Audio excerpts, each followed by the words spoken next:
Hi everyone, আশা করি তোমরা সবাই ভালো আছো। আবারও তোমাদের মাঝে নিয়ে আসলাম নেক্সট লেটার খে দিয়ে নতুন একটি শব্দ গঠন ও সুন্দর একটি চিত্র অঙ্কন। তো চলো বন্ধুরা, শুরু করা যাক।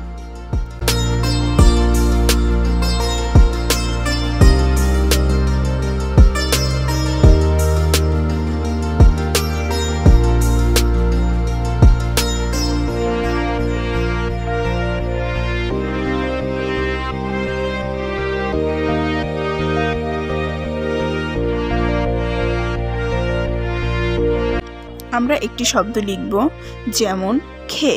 খে ফর খাইট। সেই সাথে তোমাদেরকে একটি চিত্র অঙ্কন করে দেখাবো। শেষ পর্যন্ত সাথে থাকবে।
তোমাদের আজকের গুরুত্বপূর্ণ এই ক্লাসটি তোমাদের হোমওয়ার্ক।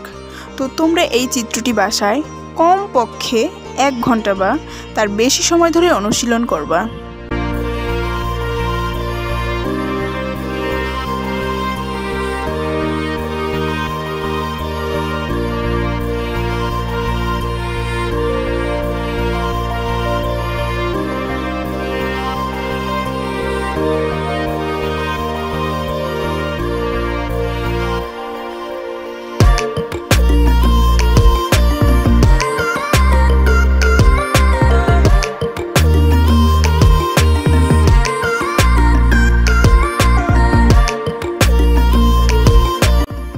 আমাদের এই গুরুত্বপূর্ণ ক্লাসটি তোমাদের ভালো লেগে থাকলে like, comment, share and subscribe করে আমাদের পাশে থাকবা।